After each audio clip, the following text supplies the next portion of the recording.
Despite having a stable job working with kids and perfect credit, finding a pet-friendly rental was impossible. After months of searching, I finally found an affordable place, but there was a catch. The landlord lived on the property. At first, I tried to be understanding. Maybe she was just particular about her property. But soon the real nightmare began. One morning, as I was trying to leave for work, she cornered me. Her pupils were pinpoints from all the painkillers she was on, as she demanded to talk about my boyfriend staying over. When I explained that he only visited occasionally and never stayed longer than a day or two, she insisted that wasn't what she'd seen and demanded I pay rent for him. This was our daily life. She'd corner me for hour-long conversations, usually high on painkillers, spouting nonsense about her life and making up rules about my guests. She even bragged about how she was scamming her employer with a fake disability claim. The breaking point came when I returned from a 2-week trip home. I'd been back for barely 48 hours when she had my boyfriend removed by the police. Then came the most ridiculous part. She slid a paper under my door demanding payment for my boyfriend's rent and utilities for the past 2 weeks. When I pointed out that I was out of town and nobody was even there, she threatened me with consequences if I didn't pay. And consequences there were, but not the ones she expected. When I stood my ground, she went nuclear. First came the creepy phone call. Someone called with a poorly disguised voice asking if this was the escort service. I recognized it as her immediately.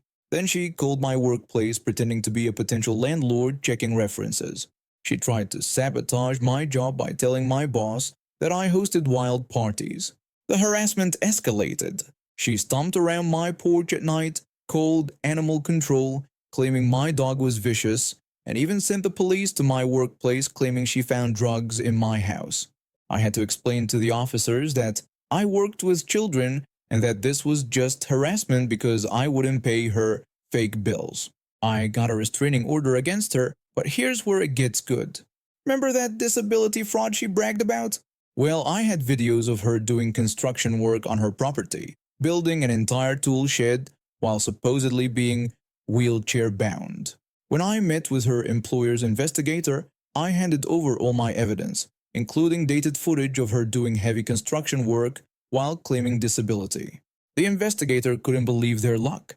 The case against her had been struggling until I showed up with concrete evidence. 3 months later, I got the call I'd been waiting for. She was found guilty of disability fraud. Not only did she lose her cushy teaching position, but she had to pay back years of fraudulent disability payments. She had to sell her precious property to cover the costs. Last I heard, she's renting now, probably learning what it's like to be on the other side of the landlord-tenant relationship. I hope her new landlord is everything she deserves. She never knew it was me who turned her in. With the restraining order in place, she couldn't even try to find out. Sometimes karma needs a little push, and I was happy to help. I started training in martial arts when I was pretty young, around 10 years old. My dad was an assistant instructor at our local martial arts school, and he'd been training me even before I officially joined the class. By the time I was 14, I'd been training for about 4 years, and our class had evolved from traditional martial arts into more of an MMA style. Everything was great until this really tall, skinny kid joined our class. He was probably around my age, but he towered over everyone else. At first, it wasn't a big deal, but within a week, he started showing his true colors. This kid began pushing around the smaller students, including me, cheating during warm-ups and talking trash to everyone. The instructors started noticing and gave him extra exercises as punishment, but that just showed everyone how lazy and disrespectful he really was. Then came the day everything changed. We were having class in the community hall because our instructor wanted to teach us some special rolling techniques using the stairs there. After class ended, this kid decided it would be hilarious to put on his training gloves and start punching people as hard as he could. I didn't want to get in trouble for fighting, so I tried to wait outside, but he saw me leaving and started chasing me. I ran around corners and tables, but when I got to this row of planters, I realized I couldn't outrun him. He wasn't going to stop, so I turned around, no gloves on, and threw the hardest punch I could right at his face. By some miracle, I hit him square in the nose. He went down immediately, blood everywhere. I just lost it and started yelling and crying, telling him how sick I was of him picking on me and my friends, and how tired I was of him being such a jerk to everyone. One of the instructors came running over and took us both to the main hall where my dad and the kid's mom were. As soon as his mom saw the blood, she went ballistic, screaming about who had hurt her baby and threatening to sue whoever was responsible. My dad pulled me aside to hear what happened. I explained how the kid had been going around punching everyone with his gloves on and how I tried to run away but he was too fast. I told him I didn't want to get beat up, so I hit him first. Meanwhile, the kid was telling his mom a different story. He claimed he was just playing tag with everyone, and that I had punched him simply because I didn't like him. My dad overheard this lie and stepped in. He asked the kid to confirm if that's what he really meant to say, and the kid nervously agreed.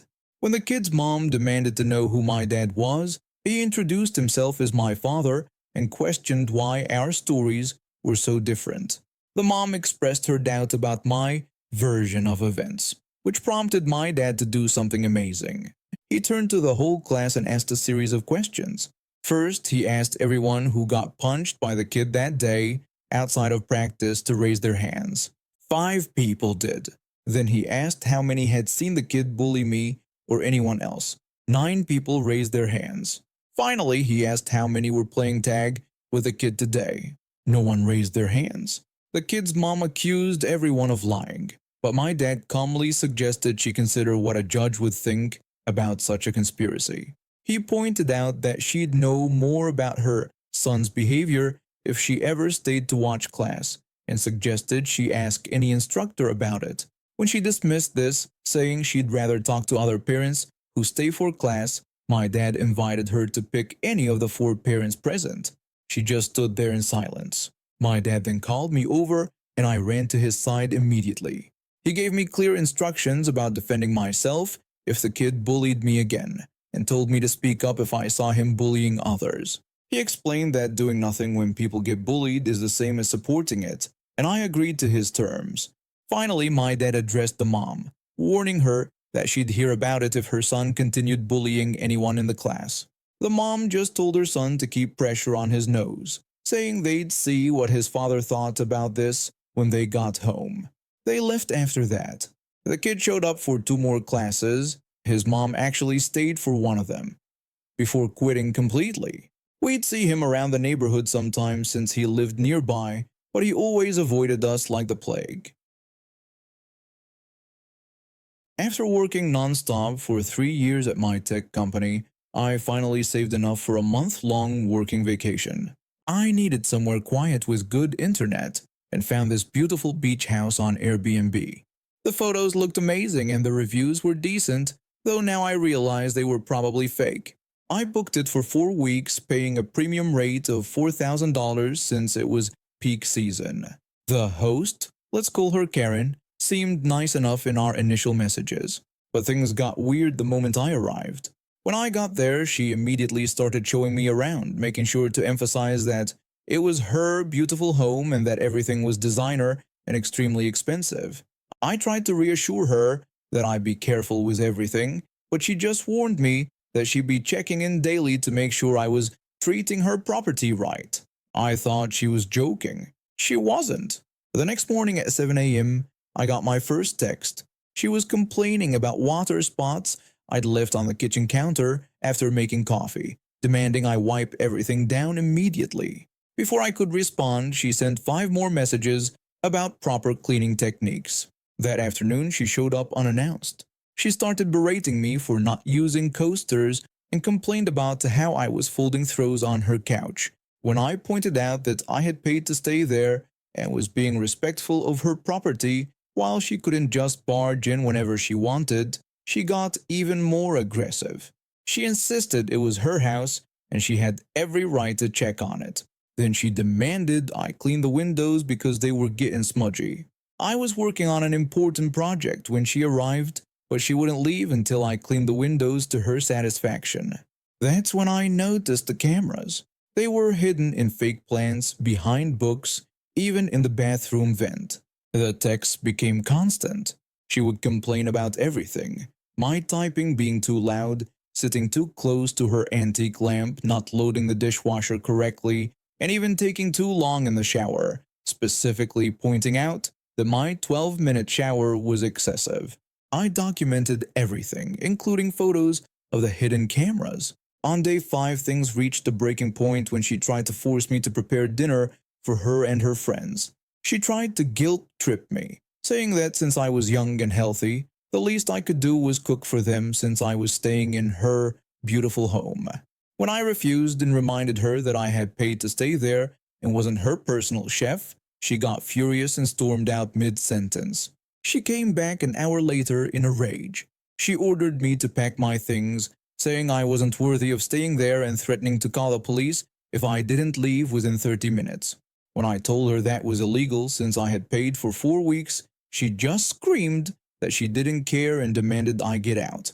I left that night, but not before gathering all my evidence. I contacted Airbnb immediately, filed a police report about the hidden cameras, especially in the bathroom, and got a lawyer. Turns out I wasn't her first victim. 5 other guests had similar experiences but were too intimidated to report her.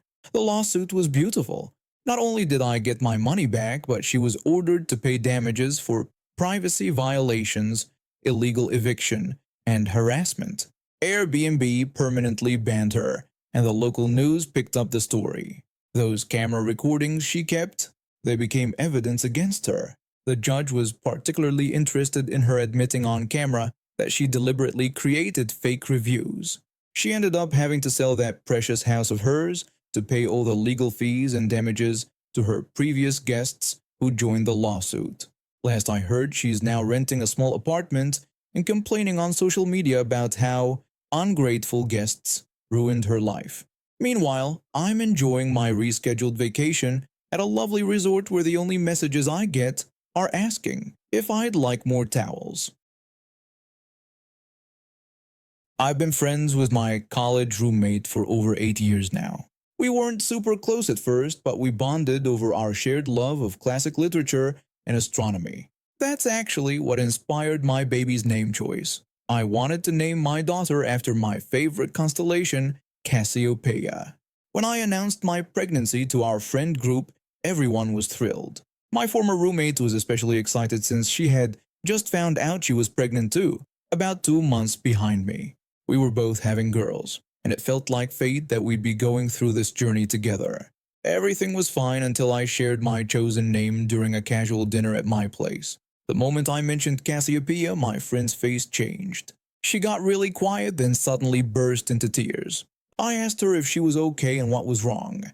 She responded by telling me that I couldn't use that name, repeating herself with increasing intensity. When I asked her what she meant, she revealed that she had been planning to name her own baby Cassiopeia, claiming it matched her aura perfectly. She was literally shaking as she said this. I thought she was joking at first, but she was dead serious.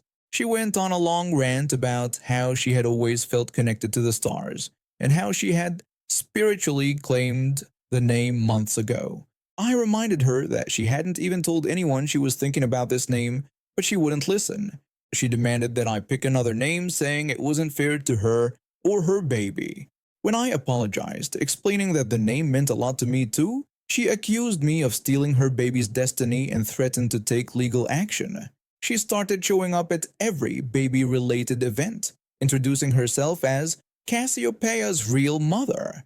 She even created social media accounts with my chosen name, posting pictures of random babies and calling them my little Cassiopeia. The final straw came during my baby shower. She showed up uninvited, wearing a fake pregnancy bump. She was barely showing at 4 months and started telling everyone that I was trying to steal her baby's identity. She had even brought a cease and desist letter that she'd apparently written herself.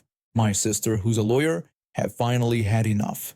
She pulled out her phone and showed everyone the social media accounts my former friend had made, including the disturbing posts where she was pretending to already have a baby named Cassiopeia. She then told her that what she was doing could be considered harassment and stalking, and that if she didn't stop, we would be the ones taking legal action. My former friend turned pale and started crying again, but this time nobody sympathized. Several mutual friends immediately unfollowed her on social media and left our gathering with her. The next day, all the fake accounts disappeared. I had my beautiful daughter 2 months ago, and yes, her name is Cassiopeia. My former friend ended up moving to another state before having her baby. I heard through mutual friends that she named her daughter Emma and hasn't mentioned constellations or auras since. Sometimes I still can't believe this actually happened. Who gets so obsessed with a baby name that they're willing to destroy an 8-year friendship over it? But I guess some people just can't handle not getting their way.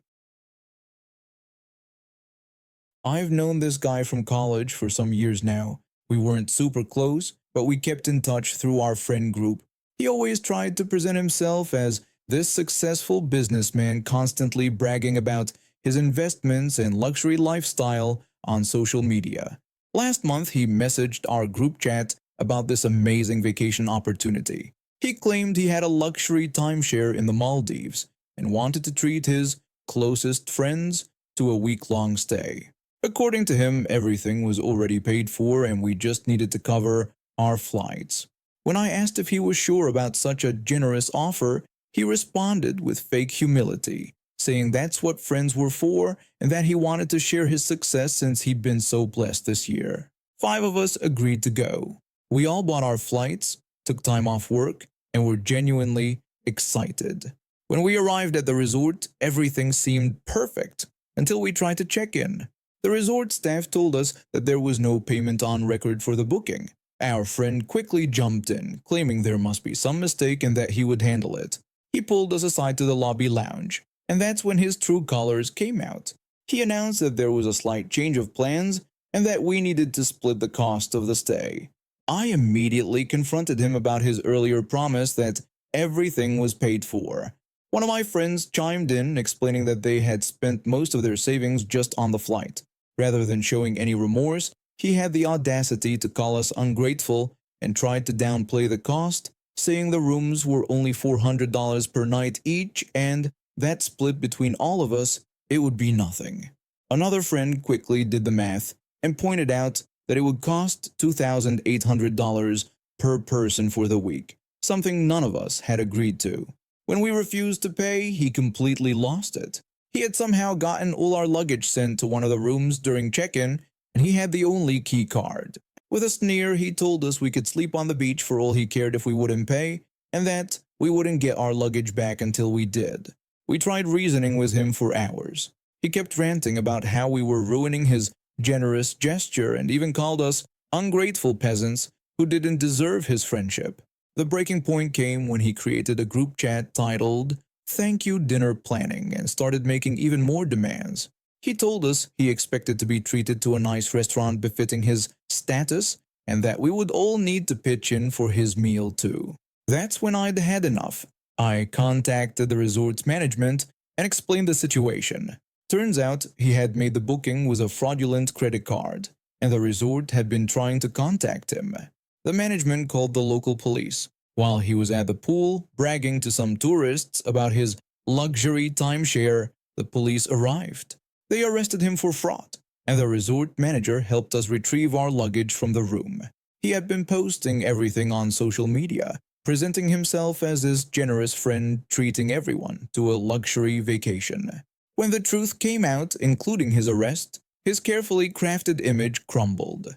His workplace found out he had told them he was attending a business conference and he lost his job. We ended up staying at a more modest hotel nearby and had a great time without him. Last I heard, he's facing fraud charges and had to move back in with his parents. His social media accounts are now private and he's been completely cut off from our friend group. His ex-workplace found out he had been embezzling money to maintain his fake luxury lifestyle. He is now facing serious criminal charges and will probably be spending his next vacation in a very different kind of all-inclusive facility.